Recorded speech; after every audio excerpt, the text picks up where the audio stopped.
कैसे हो कॉमर्स के मेरे बच्चों। आज मैं पार्ट 2 का वीडियो लेकर आया हूँ जिसमें 2 चैप्टर्स में कराऊंगा जो बचे हुए चैप्टर थे, मनी और कंपोनेंट्स ऑफ एग्रीगेट डिमांड। ये थ्योरी के 2 चैप्टर्स बचे हुए, ये कराऊंगा। न्यूमेरिकल्स कराऊंगा, गिन के मैं 5 न्यूमेरिकल्स कराऊंगा, उसी में से कोई एक न्यूमेरिकल आएगा। और ग्राफ, पीपीसी, इंडिफरेंस कर्व और relation of TU and MU, DMU, बस ये 3 ग्राफ। तो 1 घंटे में आज हम लोग इकोनॉमिक्स का पूरा फील्डिंग सेट कर देंगे और रात को 10 बजे आज मैं फिर लाइव आऊँगा और उसमें हम लोग फिर से सीजीबीएसई का फिर से फील्डिंग सेट करेंगे और 3 से 4 घंटे में आज हम लोग पूरा इकोनॉमिक्स हम कवर कर देंगे। इसमें भी मैं तुमको बता रहा हूँ, जैसे अकाउंट्स पे भी मेरे बताए हुए क्वेश्चन से आए थे, इको में भी तू मेरे बताए हुए क्वेश्चन को कर लेना, गारंटी दे रहा हूं मैं। तो आके टैग कर देना मेरे को, लाइन टू लाइन बैठ के क्वेश्चन मिला लेना। 80 में से 75 मार्क्स के ऊपर का मेरा फंसेगा, ये मैं तेरे को गारंटी दे रहा हूं। लेकिन हाँ, तेरे को बैठ के मेरा वीडियो देखना होगा या लाइव क्लास मेरा अटेंड करना होगा। 3 से 4 घंटे तुझे देने होंगे। डिफिकल्टी ऑफ बार्टर सिस्टम, इस पे हम पहली मनी में 4 चीज पढ़ेंगे। Difficulty of barter system, page 248। इसके बाद हम पढ़ेंगे merits of good money, page 255। Importance of money भी उसी में है और इविल्स ऑफ मनी 256, बस यही पढ़ेंगे। सबसे पहला डिफिकल्टी ऑफ बार्टर सिस्टम, पहला प्रॉब्लम है डबल कोइंसिडेंस। बार्टर सिस्टम क्या था? When goods were exchange in place of goods, जब गुड्स के बदले गुड्स एक्सचेंज होता था उसे हम कहते थे बार्टर सिस्टम। जैसे अगर किसी के पास वीट है, गेहूं है, तो वो चावल के बदले गेहूं को एक्सचेंज कर दे, वो था बार्टर सिस्टम। पर पहला प्रॉब्लम जो बार्टर सिस्टम में था वो था डबल कोइंसिडेंस। डबल कोइंसिडेंस का मतलब जो ए को चाहिए वो बी के पास होना चाहिए, जो बी को चाहिए वो ए के पास होना चाहिए। What E needs A needs B should have, what B needs A should have. अगर ए के पास गेहूं है और बी के पास चावल है, पर बी को गेहूं नहीं चाहिए, ए को चावल चाहिए पर बी को गेहूं नहीं चाहिए, तो दोनों एक दूसरे के साथ सामान एक्सचेंज नहीं कर पाएंगे, पहला प्रॉब्लम। दूसरा problem of sub division. Barter system में तुम्हें क्या पता किस क्वांटिटी के बदले कितना क्वांटिटी एक्सचेंज करना हो। अगर मान लो किसी के पास एक गोट है और किसी के पास चावल है, जब एक्सचेंज करें तो पता चल रहा है जितना उसके पास चावल है उससे आधा गोट ही आएगा, तो आधा गोट देंगे तो मर जाएगा। तो बार्टर सिस्टम में जो दूसरा प्रॉब्लम था कि यूनिट्स को डिवाइड आप नहीं कर सकते थे, किस क्वांटिटी के बदले कितना क्वांटिटी एक्सचेंज होगा इसको आप एज्यूम नहीं कर सकते थे। तीसरा लैक ऑफ कॉमन वैल्यू, आपको ये पता ही नहीं था कि किसके बदले कितना क्या एक्सचेंज होगा। मतलब आज आपको मार्केट में आप जाते हो, आपको पता है चावल इतना रुपए किलो, गेहूं इतना रुपए किलो। मनी एक कॉमन मेजरमेंट है चीजों को मेजर करने का, लेकिन बार्टर सिस्टम में आपके पास ऐसा कोई कॉमन मेजर नहीं था जिससे आप पता लगा सको कि राइस का वीट के साथ क्या कंपैरिजन होगा, टोमेटो के साथ पोटैटो का क्या कंपैरिजन होगा, बिकॉज आपके पास कोई कॉमन वैल्यू ही नहीं था। अगला लैक ऑफ स्टोर वैल्यू। आज तो आप पैसे को रख सकते हो जेब में, 10 दिन बाद भी वो वही रहेगा, लेकिन बार्टर सिस्टम में क्योंकि आपको सामान के बदले सामान एक्सचेंज करना होता था और उसमें अगर फ्रिज तो था नहीं कि फ्रिज में रख लिए, तो सामान खराब हो जाते थे, पेरिशेबल थे सामान। तो बार्टर सिस्टम में आप चीज़ों को स्टोर करके नहीं रख सकते थे, आपको तुरंत ही दूसरा कोई ऐसा ढूंढना पड़ता था जिसके साथ आप अपना सामान एक्सचेंज कर सको। इसके अलावा गाय बैल इनको अगर आपको रखना है तो उसके लिए आपको बहुत ज़्यादा स्पेस की ज़रूरत होगी। कोई difficulty in transportation, barter system में सामान को एक जगह से दूसरी जगह ले जाने में भी बहुत दिक्कत होता था, ट्रांसपोर्टेशन की दिक्कत होती थी। इसके बाद difficulty in division of labour, ये पॉइंट करने की जरूरत नहीं है। लैक ऑफ डेफर्ड पेमेंट, जैसे मनी में आज आप क्रेडिट कार्ड फैसिलिटी है, खरीदारी आज करो, पेमेंट इन द फ्यूचर, पर बार्टर सिस्टम में आपके पास ये फैसिलिटी नहीं थी। ये सारी प्रॉब्लम्स थी बार्टर सिस्टम। इसके बाद merits of good money, page 255। एक अच्छे मनी के मेरिट्स क्या है? पहला, मनी ने बार्टर सिस्टम के प्रॉब्लम्स को ओवरकम कर लिया है।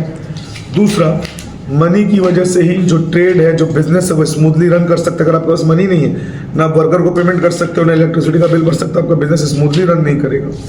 तीसरा, money helps in maximising customer satisfaction. Money के साथ आप कोई भी चीज़ खरीद सकते हो, इससे आपको फुल सेटिस्फेक्शन मिलेगा। आपको एंटरटेनमेंट चाहिए, मूवी देख लो, आपको लग्जरी चाहिए, गाड़ी खरीद लो, तो मनी से आप अपने आप के सेटिस्फेक्शन को मैक्सिमाइज कर सकते हो। Money promotes specialisation.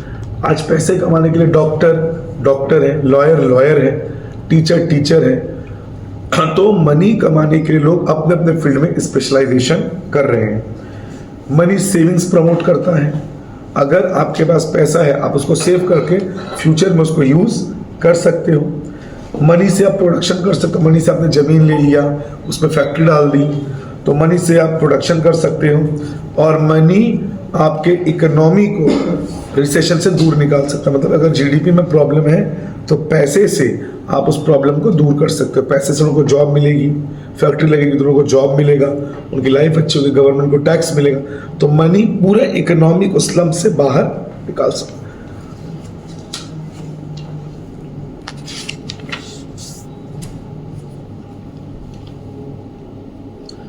इसके बाद इंपॉर्टेंस ऑफ मनी। मनी हमारे लिए जरूरी क्यों है? पहला, एडवांटेज टू कंज्यूमर। मनी की वजह से हमको बहुत सारे एडवांटेज मिलते हैं। हम अपनी ज़रूरत का गुड्स और सर्विस जब चाहे अकॉर्डिंगली परचेज कर सकते हैं। मार्जिनल यूटिलिटी, जो भी हमें सेटिस्फैक्शन चाहिए, चाहे गुड्स से हो चाहे सर्विस से हो, बिना मनी के वो पॉसिबल नहीं है।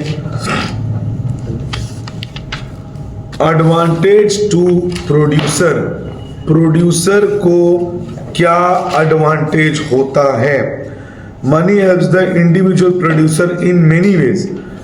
प्रोड्यूसर को क्या एडवांटेज है? हम रॉ मटेरियल खरीद सकते हैं, इधर ध्यान देना, हम रॉ मटेरियल खरीद सकते हैं। अगर मैं प्रोड्यूसर हूँ, अगर मेरा बिजनेस है, तो मैं रॉ मटेरियल खरीद सकता हूँ, मैं अपने प्रोडक्ट का एडवर्टाइज करवा सकता हूँ, मैं अपने वर्कर को सैलरी दे सकता हूँ, मैं रेंट पे कर सकता हूँ। यानी प्रोडक्शन बिना मनी के पॉसिबल नहीं है। तीसरा, पब्लिक फाइनेंस, यानी कि गवर्नमेंट भी अपने इनकम को मनी के फॉर्म में, टैक्स के रूप में, फीस के रूप में प्राप्त करती है और इसी पैसे का इस्तेमाल डेवलपमेंट के लिए करती है। जैसे डैम बनाना हो गया, ब्रिज बनाना हो गया, सरकारी अस्पताल बनाना हो गया, सरकारी स्कूल बनाना हो गया। In the field of distribution, GDP का डिस्ट्रीब्यूशन कैसे होता है? लैंड के बदले रेंट, कैपिटल के बदले इंटरेस्ट, एंटरप्रेन्योर को प्रॉफिट और लेबर को वेजेस। इस तरह से मनी का डिस्ट्रीब्यूशन होता है। एक्सचेंज, मनी ने इकोनॉमी को मॉडर्न इकोनॉमी में कन्वर्ट कर दिया है, जिसमें मनी के हेल्प से किसी भी गुड्स और सर्विस को जब चाहे एक्सचेंज कर सकते हैं। और मनी ने बार्टर सिस्टम के डिफिकल्टी को रिमूव कर दिया है। इसके बाद डीमेरिट्स ऑफ मनी।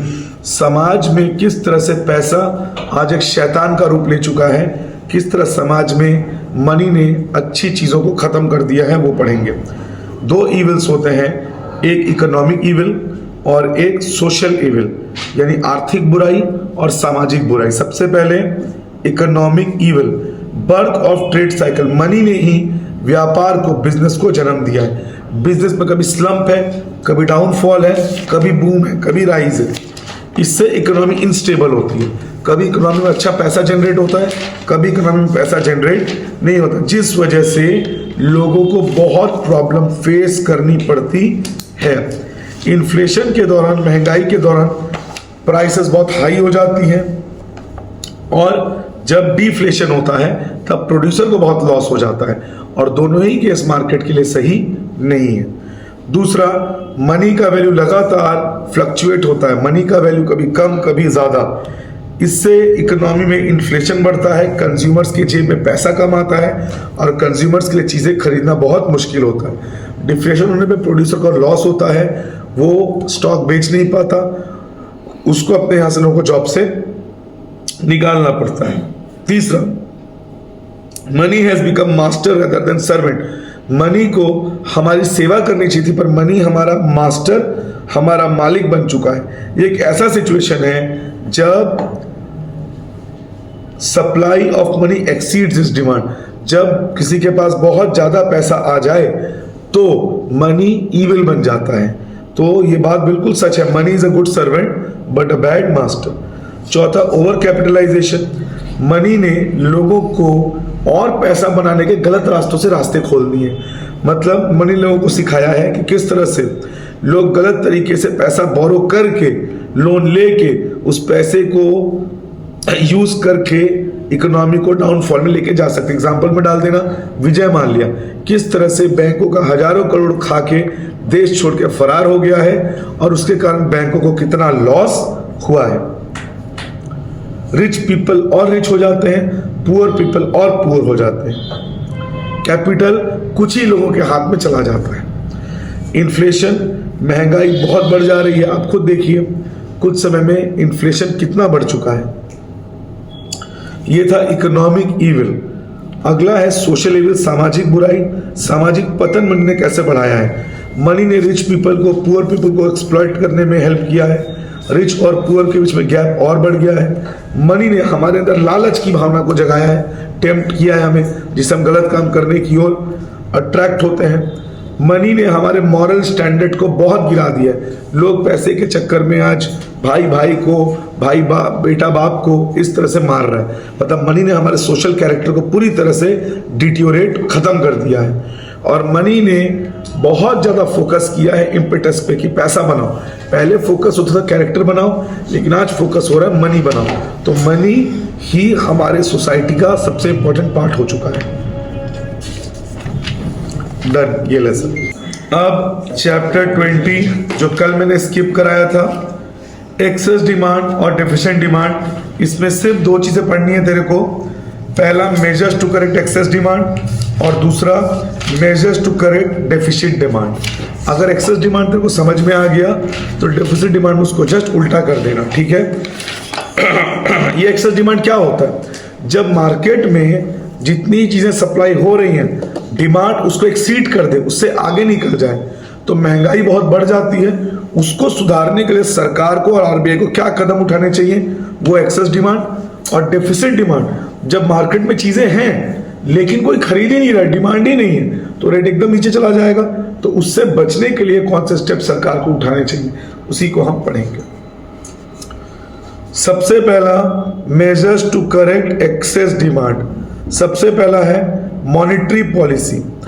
याद रखना, आरबीआई यानी सेंट्रल बैंक जो करेगा वो है मॉनेटरी पॉलिसी और सरकार जो करेगा वो है फिस्कल पॉलिसी। आरबीआई क्या करेगा? Bank rate. RBI excess demand के समय बैंक रेट को बढ़ा देगा। इसका मतलब बैंकों से लोन लेना बहुत मुश्किल हो जाएगा। बैंक से आम आदमी को लोन नहीं मिलेगा तो वो चीजें खरीद नहीं पाएगा, डिमांड अपने आप नीचे चला जाएगा। दूसरा, रिजर्व रेशियो। रिजर्व रेशियो का मतलब हर बैंक को अपनी कमाई का कुछ हिस्सा आरबीआई को देना पड़ता है। रिजर्व रेशियो अगर बढ़ गया यानी बैंकों को अपनी कमाई का ज्यादा हिस्सा आरबीआई को देना पड़ा, तो बैंकों के पास क्रेडिट क्रिएशन के लिए, आम जनता को लोन देने के लिए पैसा बहुत कम बचेगा और इससे मार्केट में लोन लेना बहुत मुश्किल हो जाएगा और मार्केट में डिमांड अपने आप कम हो जाए। Open market operations, OMO। Excess demand के समय आरबीआई अपनी सिक्योरिटीज को सेल करता है, जिसको बैंक वाले खरीद लेते हैं। और बैंक वाले अगर सिक्योरिटी खरीद लेंगे तो आम जनता को देने के लिए उनके पास पैसा नहीं बचेगा। मान ले तेरा दोस्त तेरे पास बोला, भाई मेरे को 200 रुपए दे दे, तो तूने बोला क्या मेरे पास था, लेकिन अभी मैंने 200 रुपए का एक बुक खरीद लिया, तो तेरे पास उसको लोन देने का पैसा नहीं बचेगा क्योंकि तूने कुछ खरीद लिया। ठीक उसी तरह बैंक वाले आरबीआई का सिक्योरिटी खरीद लेते हैं, जिससे बैंक के पास आम जनता को देने के लिए लोन नहीं बचता और लोन नहीं मिलेगा आम जनता को, तो कार लोन, होम लोन ये सब नहीं मिलने से आम जनता मार्केट में चीजें नहीं खरीद पाएंगी और डिमांड अपने आप नीचे चला जाएगा। Credit inflation. एक्सेस डिमांड को कम करने के लिए, अच्छा तो बता चुका हूं, ये पॉइंट मत करने, उसी को रिपीट कर दिया। मार्केट में ओल्ड करेंसी को कैंसिल करके न्यू करेंसी को सर्कुलेट किया जाता है। ऐसा भारत सरकार ने 2016 में जब नोटबंदी, डिमोनेटाइजेशन हुआ था, तब भी किया था। और स्ट्रिक्ट रूल्स को बहुत स्ट्रिक्ट कर देना ताकि मार्केट से मनी एग्जिट ना हो पाए। ये बैंकों के द्वारा उठाए गए कुछ कदम होते हैं जो एक्सेस डिमांड को कंट्रोल करते हैं। ये है मॉनेटरी मेजर्स। अब फिस्कल मेजर्स, सरकार क्या कदम उठाती है?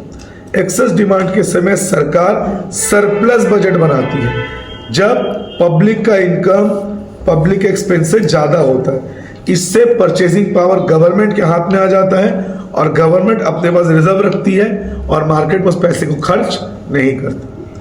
दूसरा, गवर्नमेंट आम जनता के ऊपर किए जाने वाले खर्च को कर्टेल करती है, कम कर देती है। नया रोड, नया बिल्डिंग, ये सब नहीं बनाएगी। ये सब नहीं बनाएगी तो लोगों को रोजगार नहीं मिलेगा, रोजगार नहीं मिलेगा तो उनके हाथ में पैसा नहीं आएगा, तो डिमांड अपने आप कम हो जाएगा। रेवेन्यू पॉलिसी, सरकार नए नए टैक्स लगाएगी ताकि लोगों की कमाई से सरकार टैक्स से पैसा निकाल ले और आम जनता के पास खर्च करने के लिए पैसा ना हो। ऑब्टेनिंग लोन्स, एक्सेस डिमांड को कंट्रोल करने के लिए सरकार लोगों को डिस्करेज करेगी। यहाँ पे जो पॉइंट लिखा है ना इनकरेज, वो गलत पॉइंट है। सरकार लोगों को डिस्करेज करेगी कि सरकार लोगों से ये कहेगी वो लोन ना ले। और डेफिसिट फाइनेंसिंग, सरकार आरबीआई से कहेगी मार्केट में नया करेंसी प्रिंट करें। फ्रीजिंग वेजेस, मजदूरों की कमाई को फ्रीज कर देगी, रोक दिया जाएगा ताकि उनके जेब में खर्च करने के लिए पैसा ना हो। ये स्टेप्स हैं एक्सेस डिमांड को कंट्रोल करने के लिए। अब डेफिसिट डिमांड जो जो बेटा इसमें पढ़ा है इसको जस्ट उल्टा कर दे, देख मैं इसी से पढ़ा दूंगा, समझा? बस उल्टा कर देना है तेरे को। डेफिसिट डिमांड को कंट्रोल करने के लिए उसमें क्या पढ़े थे? एक्सेस डिमांड में बैंक रेट को आरबीआई बढ़ा देगी। अब आरबीआई बैंक रेट को क्या कर देगी? कम, ताकि लोन लेने के लिए इंटरेस्ट बहुत कम हो जाए, लोन लेना आसान हो जाए, आम जनता भर भर के लोन ले और home loan, education loan, car loan से मार्केट में पैसा खर्च करे। दूसरा, रिजर्व रेशियो को उसमें आरबीआई बढ़ा दे रही थी, डेफिसिट डिमांड में कंट्रोल करने के लिए आरबीआई रिजर्व रेशियो को कम कर देगी ताकि बैंकों को अपनी कमाई का बहुत कम हिस्सा आरबीआई को देना पड़े और लोन देने के लिए आम जनता को आरबीआई के पास बहुत पैसा हो, बैंकों के पास। ओपन मार्केट ऑपरेशंस में एक्सेस डिमांड के समय आरबीआई सिक्योरिटी बेचती थी, अब आरबीआई सिक्योरिटी खरीदेगी, यानी बैंक सिक्योरिटी बेचेगी तो बैंक के पास भर भर के पैसा आएगा और बैंक उस पैसे को लोन के तौर पे आम जनता को देगी। कंज्यूमर क्रेडिट को बढ़ा देना, आरबीआई बैंकों से कहेगी आप लोगों को भर भर के लोन दीजिए, किसी प्रकार की राशनिंग मत करिए, और आम जनता से अपील करेगी कि लोन लेना सस्ता है, आप लोन लीजिए, नया करेंसी प्रिंट नहीं करेगी। और फिस्कल मेजर में उसमें सरकार बना रही थी सरप्लस बजट, इसमें बनाएगी डेफिसिट बजट ताकि परचेजिंग पावर जनता के हाथ में चली जाए गवर्नमेंट से और जनता भर भर के खर्च करे। गवर्नमेंट टैक्स कम कर देगी ताकि लोगों के पास ज्यादा पैसा है और लोग ज्यादा खर्चा करें। तीसरा, पब्लिक एक्सपेंडिचर को बढ़ा देगी सरकार, नया डैम, नया रोड, नया ब्रिज, ताकि लोगों को रोजगार मिले और वो पैसे खर्च करें और आम जनता भर भर के उस पैसे को मार्केट में यूटिलाइज करे। मेन सरकार ये चाहती है मार्केट में पैसा जितना ज्यादा हो, सप्लाई हो और लोग उस पैसे को खर्च करें। डन। अब जो ग्राफ्स और न्यूमेरिकल्स है वो करेंगे। सबसे पहले हम लोग करेंगे न्यूमेरिकल्स।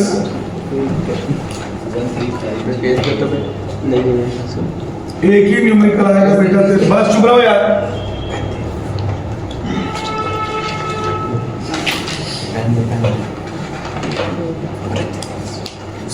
इनकम मेथड से तेरा न्यूमेरिकल आएगा। इनकम मेथड से, इनकम मेथड में न्यूमेरिकल जो आएगा उसका फॉर्मूला है salary plus rent plus interest plus profit.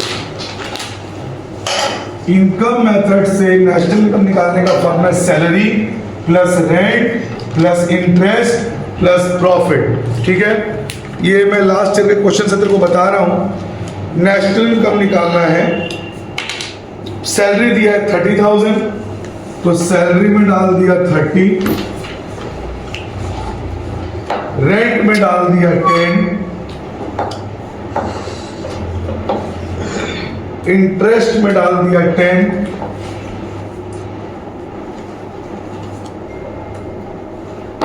और प्रॉफिट में डाल दिया 10। 30, 40, 50, 60 कितना आ गया 60 होगी। इससे आसान न्यूमेरिकल नहीं आ सकता। सैलरी बस ये याद कर ले, सैलरी नेट इंटरेस्ट प्रॉफिट। और हो सकता है क्वेश्चन में कोई वैल्यू ना दिया हो तो उसको जीरो ले लेना, जैसे क्वेश्चन में इंटरेस्ट नहीं दिया तो उसको जीरो ले लेना। इनकम मेथड है ये, salary plus rent plus interest plus profit. ये आता है तेरा 4 मार्क्स में आएगा ये। 4 मार्क्स में आएगा।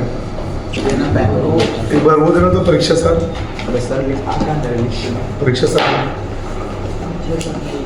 ये दिखाना जिससे पढ़ा।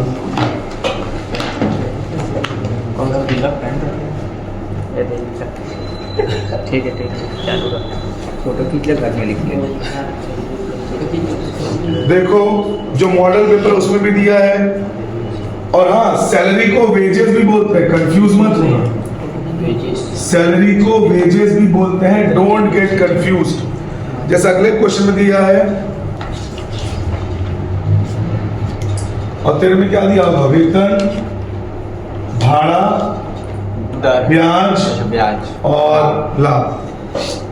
तो फिर से अगला क्वेश्चन है सेम वही, सैलरी दिया 4000 तो सैलरी की जगह लिख देना 4000, रेंट की जगह 700, प्रॉफिट के जगह 1300 और इंटरेस्ट के जगह 500 आ जाएगा था। और क्वेश्चन अगर और कुछ भी दिया है उसको लेना मत। जैसे तू अपनी एक्स को इग्नोर कर देता है, अच्छा भूल गया, एक्स तुझे इग्नोर कर देता तो तू इग्नोर कर देना। उसी तरह से अगर क्वेश्चन में कुछ और वैल्यू दिया होगा तो, जैसे इस क्वेश्चन में कंजम्पशन और ग्रॉस डोमेस्टिक दिया तो उसको इग्नोर कर देना। तेरे को सिर्फ इन 4 चीजों से मतलब होना चाहिए। इसको कहते हैं इनकम मेथड। हर बार यही है तो याद रखना इसको, ठीक है। सैलरी, रेंट, इंटरेस्ट और प्रॉफिट, इस मेरे को लगता है पूरे इकोनॉमिक्स में इससे आसान क्वेश्चन नहीं है, ठीक है। 4 नंबर मुफ्त में उठा लेगा, ठीक है। डन हो गया हमारा न्यूमेरिकल्स। मैं बोला था 5 कराऊंगा पर मैंने 2 न्यूमेरिकल्स में ही तेरा फील्डिंग सेट कर दिया। अब PPC production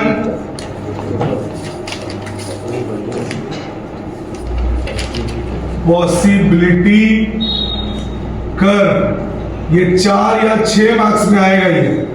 PPC production possibility curve, जिसमें टेबल भी बनाना है, ग्राफ भी बनाना है और रिलेशन भी लिखना है, ठीक है। तो ध्यान से देखिए, सीरियल नंबर 2 गुड्स दूंगा मैं, एक कंज्यूमर गुड और एक कैपिटल गुड, ठीक है। मान ले कंज्यूमर गुड में मैंने ले लिया बटर,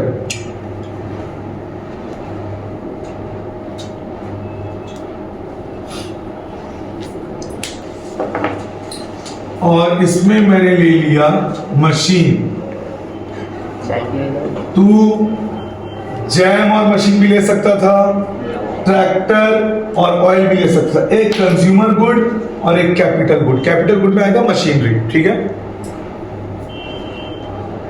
फिर हम लिखेंगे एमओसी, मार्जिनल अपॉर्चुनिटी कॉस्ट, और फिर एमआरएस।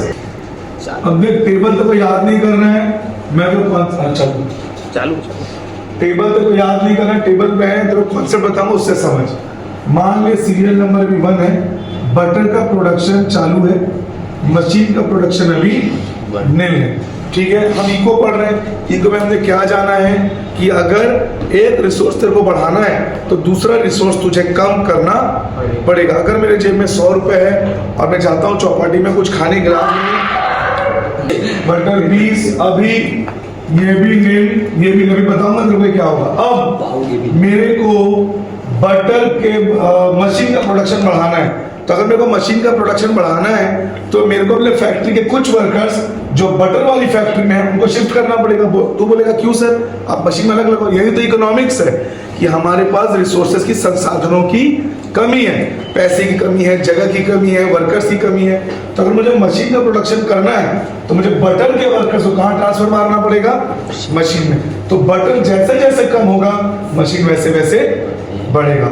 ये कम हो गया और ये 0 से 1 बढ़ गया। कितना कम हुआ, 1। कौन है 2 वाला देहाती, तो एक कम हुआ, बढ़ा कितना? एक बढ़ा, ठीक है। और इसको कहते हैं सैक्रिफाइस रेशियो गेन।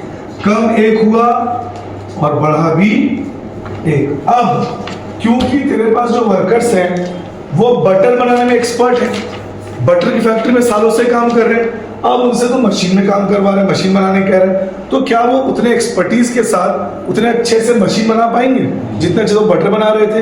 नहीं बना पाएंगे। तो अब ये 19 से 17 दो कम होगा और ये एक ही बढ़ेगा। कितना कम हुआ? दो कम, और गेन तो एक ही हो रहा है ना, एक से दो मतलब कितना बढ़ा? एक।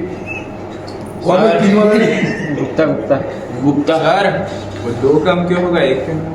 वही तो बताने जा रहा हूँ। अच्छा बता। सुनता नहीं है पहले से। तो ये दो क्यों कम हुआ? इसीलिए कम हुआ क्योंकि ये वर्कर्स बटर में एक्सपर्ट है, मशीन में एक्सपर्ट नहीं है। पहले जब मशीन बनाना पड़ा तो जो वर्कर्स थे वो यहां से यहां चले गए। अब ये लोगों को उतने अच्छे से मशीन बनाना नहीं आता, तो पहले अब जितना समय लगेगा, जितना ज्यादा मशीन बनेगा, यहाँ तुमको उतना वर्कर्स खींचना पड़ेगा, नुकसान भी होगा। क्यों?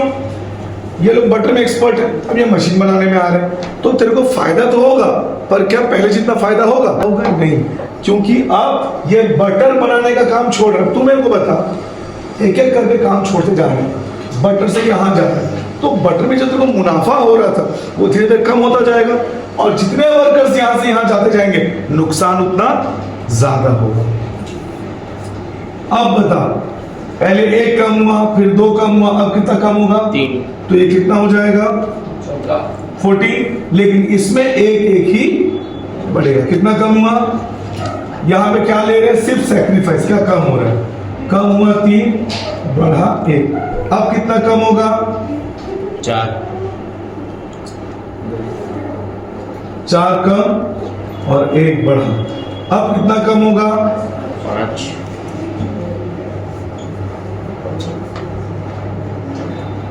यही है तेरा PPC। मतलब जो कम होने का रेट है वो बढ़ता जाएगा, पहले एक कम, फिर 2 कम, फिर 3 कम, ऐसे, लेकिन ये एक ही बढ़ेगा। अब इसका ग्राफ इधर दिख रहा है? यस सर, पूरा बोर्ड कवर है। अब इसका ग्राफ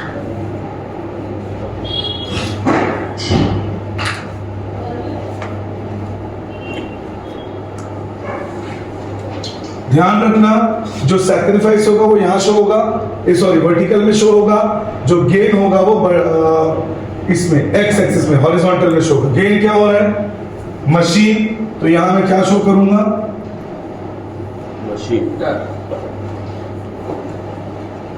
ट्रैक्टर का ही बात करेगा, पता था मेरे। और कम क्या हो रहा है? बटर, तो बटर को मैं शो करूंगा वर्टिकल यानी वाई एक्सिस में। सर जो बढ़ रहा है वो हॉरिजॉन्टल में, जो बढ़ रहा है वो एक्स एक्सिस में हॉरिजॉन्टल, जो कम हो रहा है वो वर्टिकल। ओके। अब मशीन कहां से कहां तक है? 5 तक। ये मेरा 0, 1, 2,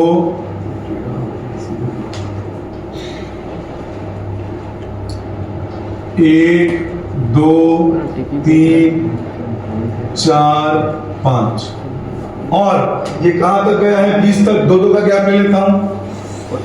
2, 4, 6, 8, 10, 12, 14, 16, 18, 20। ठीक है। अब प्लॉट कैसे करेंगे बेटा? देख, बटर पहले 20 है, मशीन 0 है, तो बटर 20, मशीन 0। यहां पे बटर 19, मशीन 1, 19, 18 और 20 के बीच में होगा।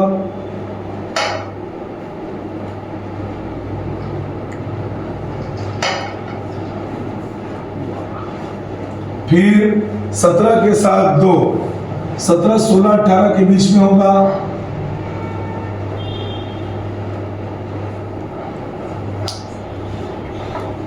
फिर 14 और 3,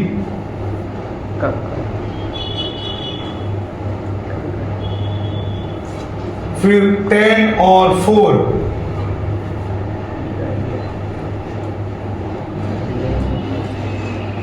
फिर 5 और 5।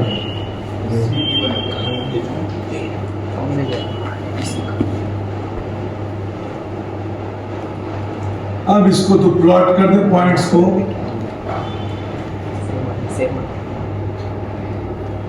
ये बन गया तेरा PPC। तेरे को ये रटना नहीं है। अगर मान ले मैं 30 लेता तो पहले एक कम होता 29, फिर 2 कम होता 27, फिर 3 कम होता 24, फिर 4 कम होता 20, फिर 5 कम होता 50। इधर ध्यान दो। अगर मैं यहाँ पे 10 लेता 10, फिर 9, फिर 7, फिर 4, फिर 0। तो कहने का मतलब है बात मत करना। तो ये PPC का कॉन्सेप्ट है। अब इसका रिलेशन पहला PPC याद कर, क्लास 10 में 2 मिरर के बारे में पढ़ा था, कनकेव और कॉन्वेक्स। देख इसका शेप क्या है, concave. PPC is concave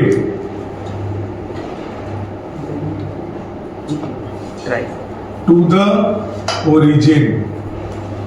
PPC concave origin की है। दूसरा ये लगातार ये नीचे की ओर आ रहा है डाउनवर्ड तो PPC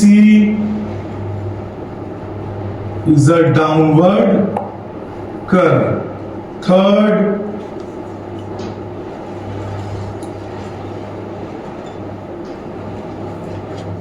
always used in field of production. Production की फील्ड में यूज होगा।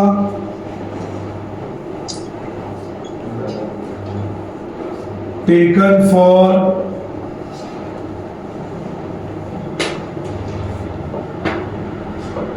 two products।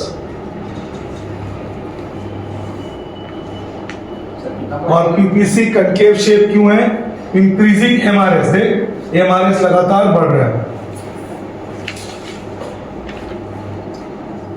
MRS is increasing। इतना लिख देगा तेरे को पूरा 6 मार्क्स मिल जाएगा। ठीक है, टेबल, ग्राफ और ये पॉइंट्स। ठीक है, ये हो गया PPC। स्क्रीनशॉट ले लो।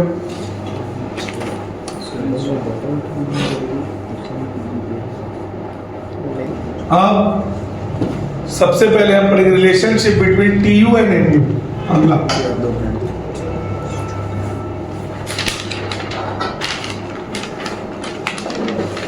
relation between TU and MU। TU का मतलब, TU मतलब टोटल यूटिलिटी, MU का मतलब मार्जिनल यूटिलिटी। ठीक है, देखिए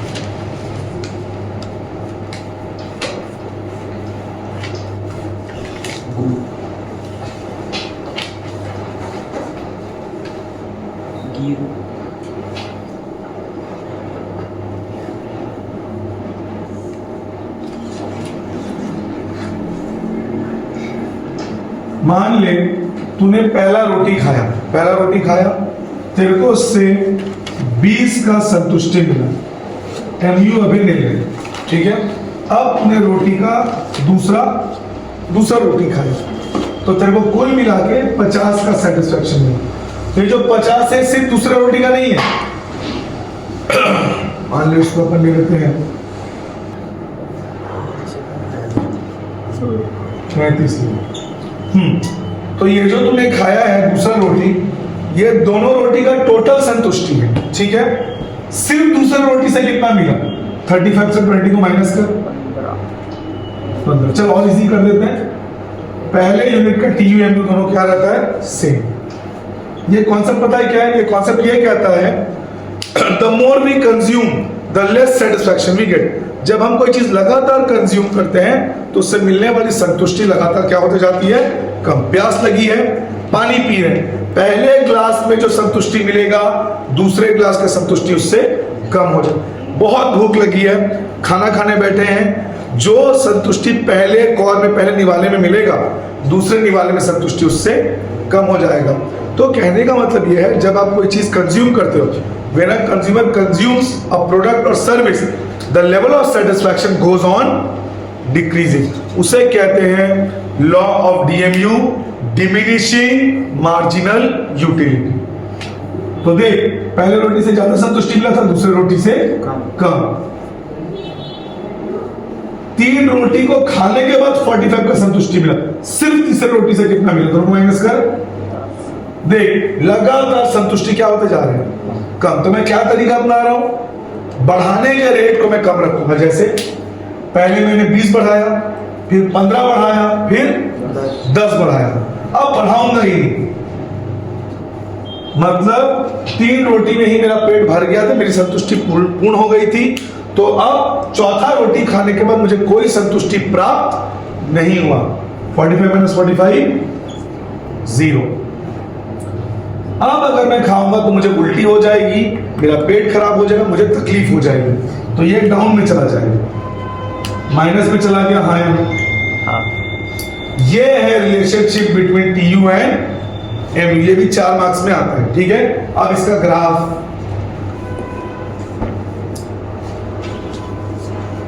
इसके 2 ग्राफ बनेंगे। ऊपर में तू दिखाएगा टीयू और नीचे में दिखाएगा एमयू। पहले टीयू निपटा देते हैं। यूनिट 1 से लेके 5,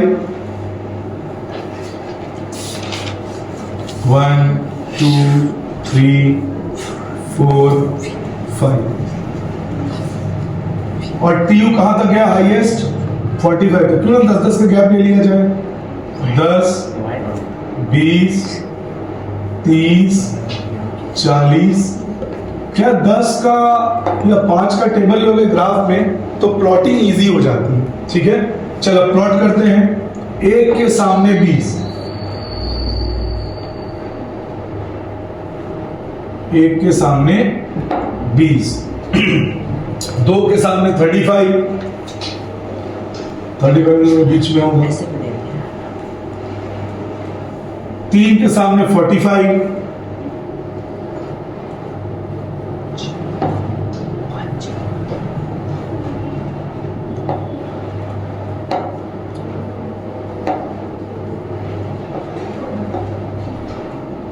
4 के सामने भी 45,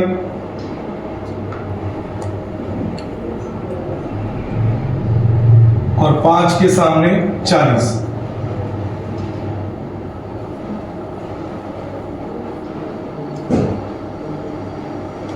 ये हो गया टीयू। अब इसके ऊपर भी लिख देना टीयू। अब मैं बनाऊंगा इसके नीचे एमयू।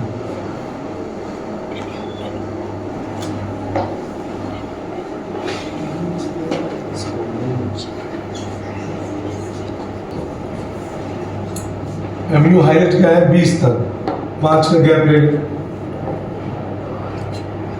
5। हंस लो, कल एग्जाम में बनेगा नहीं तब हंसना, तब हंसना।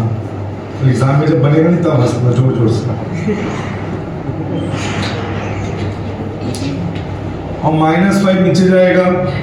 अब 1 के सामने 20,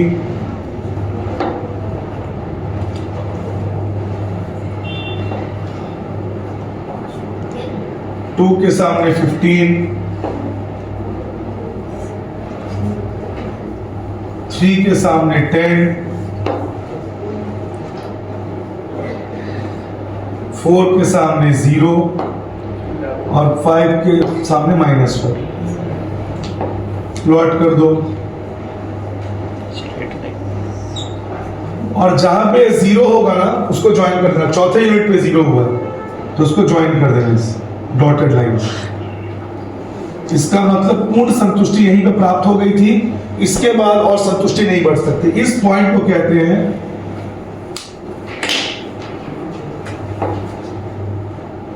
पॉइंट ऑफ सेटाइटी। पॉइंट ऑफ सेटाइटी, इस पॉइंट को कहते हैं। इस पॉइंट पे टीयू होगा मैक्सिमम। टीयू अपने टॉप पे है देख 45, और एमयू होगा 0।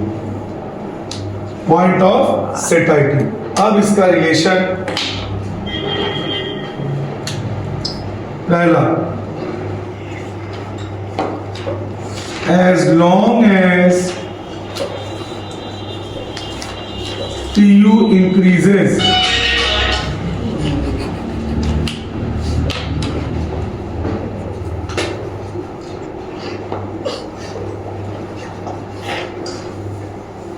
mu is positive. जब तक tu बढ़ रहा है, देख tu बढ़ रहा है, mu पॉजिटिव है।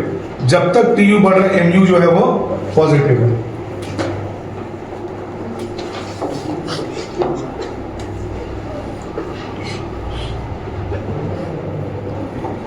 When tu is maximum, tu top पे पहुंचा, mu is 0,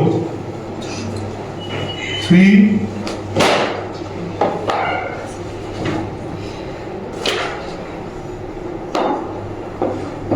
as soon as tu falls, mu is negative। जैसे ही tu नीचे गिरा, mu किस में चला गया? माइनस में। ये है relation between tu and mu with graph. पूरा 4 या 6 मार्क जो भी आएगा तुमको मिल जाएगा। स्क्रीनशॉट ले ले।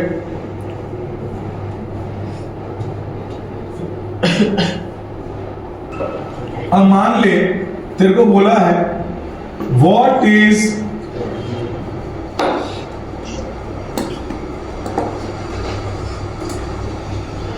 Law of diminishing marginal utility. Law of diminishing marginal utility.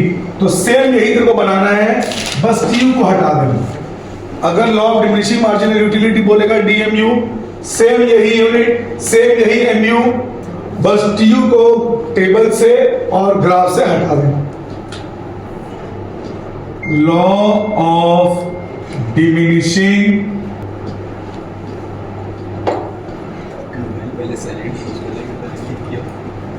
Marginal utility DMU, इसमें वो लॉ लिख देना जो मैंने बताया।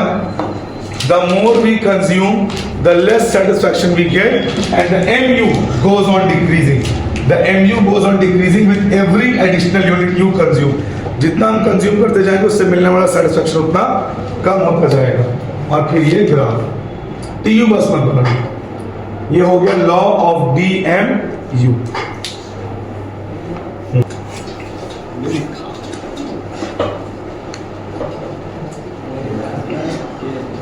साइलेंट था पहले तो उसको ठीक किया।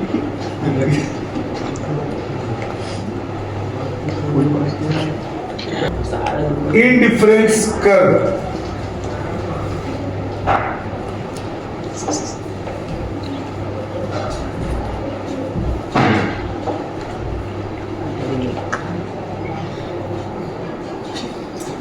इंडिफरेंस कर्व एक्चुअल में हमारे साइकोलॉजी पे डिपेंड करता है।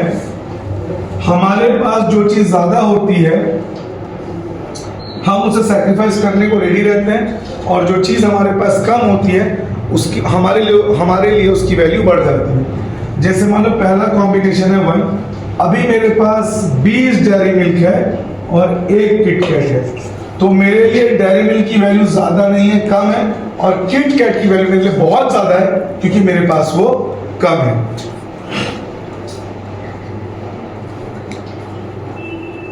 MRS सैक्रिफाइस रेशियो गेन अभी नील। कॉम्बिनेशन 2, अब मेरा ध्यान किटकैट को बढ़ाने पे होगा क्योंकि मेरे पास वो वैल्यू कम है। वो कहते हैं ना घर की मुर्गी दाल बराबर, जो चीज हमारे पास है हमें उसकी वैल्यू नहीं है। तो अब 1 किटकैट पाने के लिए मैं 5 डेयरी मिल्क छोड़ने को रेडी। 1 किटकैट पाने के लिए मैं कितना डेयरी मिल्क छोड़ने को रेडी हूं? 5। कितना सैक्रिफाइस किया? 5 5:1। अब मेरे पास 15 डेयरी मिल्क है। जब मेरे पास 20 डेयरी मिल्क था उस समय मेरे लिए इसकी वैल्यू बहुत कम थी। अब 15 है तो पहले के मुकाबले इसकी वैल्यू मेरे लिए थोड़ी सी बढ़ जाएगी। क्यों? अब डेयरी मिल्क पहले से कम हो चुका है। अब मुझे फिर से किटकैट चाहिए, लेकिन मैं 5 सैक्रिफाइस नहीं करूंगा। अब कितना सैक्रिफाइस करूंगा? 4। ये 1 ही बढ़ेगा, यानी 1 किटकैट पाने के लिए मैं कितना सैक्रिफाइस करने को रेडी हूं? जब ज्यादा था तब सैक्रिफाइस भी ज्यादा था, जब कम हो गया तो सैक्रिफाइस भी कम। अब मैं कितना सैक्रिफाइस करूंगा? 3।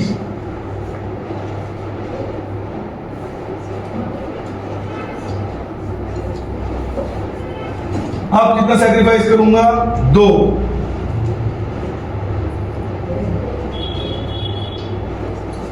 अब कितना सैक्रिफाइस करूंगा? 1।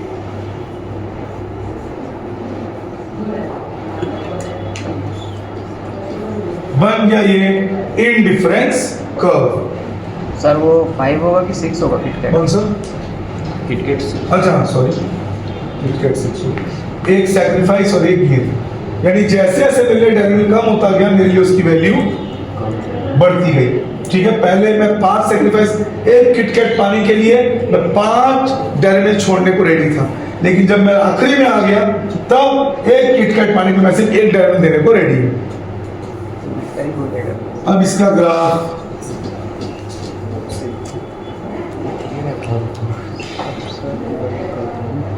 क्या बोला था मैंने? जो गेन होगा वो हॉरिजॉन्टल। गेन क्या हो रहा है? किटकैट, तो किटकैट शो होगा हॉरिजॉन्टल एक्स एक्सिस में।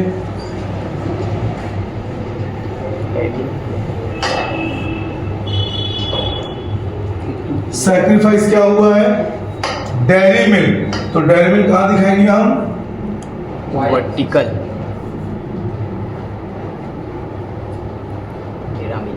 अब इसको प्लॉट करो, डेयरी मिल्क हाईएस्ट गया 20 तक, दोनों का गैप ले लो।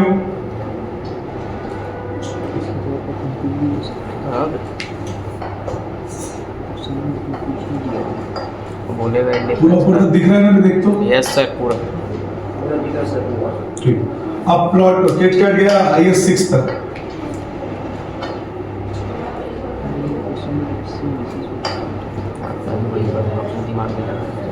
ठीक है, 20 के सामने 1,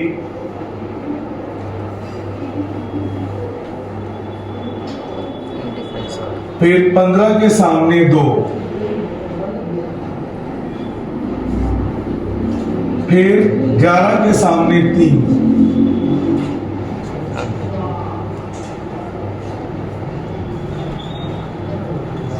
फिर 8 के सामने 4, 6 के सामने 5, 5 के सामने 6,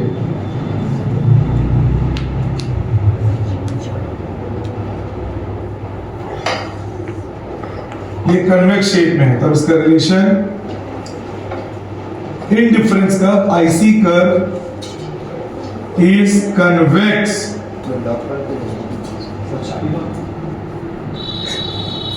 convex to origin. It is a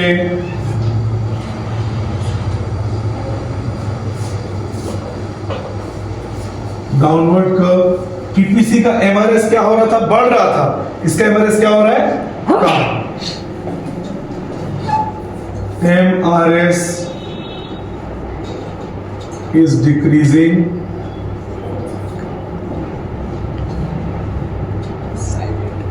one commodity will increase, other will decrease. Two different IC curves will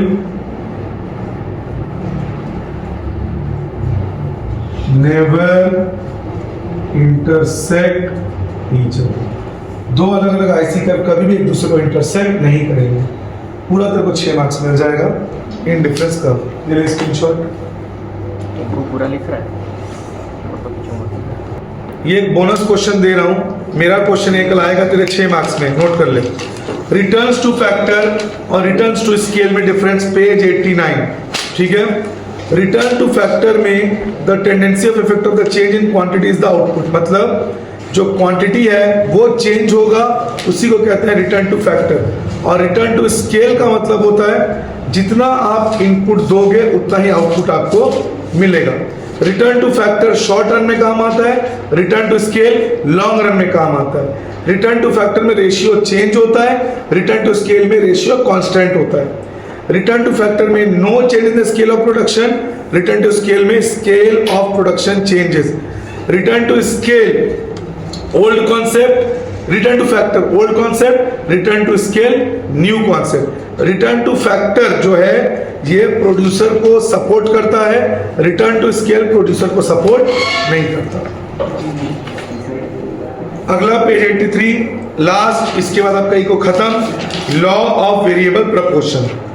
law of variable proportion ये कहता है कि अगर हम एक फिक्स फैक्टर को फिक्स रखें और बाकी वेरिएबल फैक्टर्स को चेंज करें, जैसे तुम्हारी फैक्ट्री है, तुम मशीन और जमीन को फिक्स रखो पर वर्कर्स बढ़ा रहे हो, रॉ मटेरियल बढ़ा रहे हो, तो शुरू में तुमको ज्यादा आउटपुट मिलेगा इंक्रीजिंग रेट, फिर वो आउटपुट डिक्रीजिंग रेट में जाएगा, फिर वो नेगेटिव में चला जाएगा। इसे कहते हैं लॉ ऑफ वेरिएबल प्रपोर्शन या लॉ ऑफ डिमिनिशिंग रिटर्न। इसका एजम्पशन टेक्नोलॉजी कांस्टेंट, एक फैक्टर फिक्स, बाकी फैक्टर वेरी करेंगे, चेंज करेंगे, और सारे फैक्टर्स इक्वली एफिशिएंट होंगे, प्रोडक्शन में इसका यूज होगा। Law of variable proportion means if we are in the field of production, we keep one factor fixed like land and machinery, and we increase the variable factors like raw materials, workers, then in the first stage we will get increasing returns, in the second stage we will get decreasing returns, and in the final stage we will get diminishing returns. Done. All the very best. आज रात को आपको live आना है, ठीक है, और जितना मैंने इको में कराया उसी ग्राफ को कर लेना, उसी न्यूमेरिकल्स को कर लेना, तेरा पूरा ग्राफ कवर हो जाएगा, तेरे को फुल में फुल मार्क्स आएंगे। लाइव को अटेंड करना, आज 3 से 4 घंटे में ही हमारा सेशन ओवर हो जाएगा। All the best.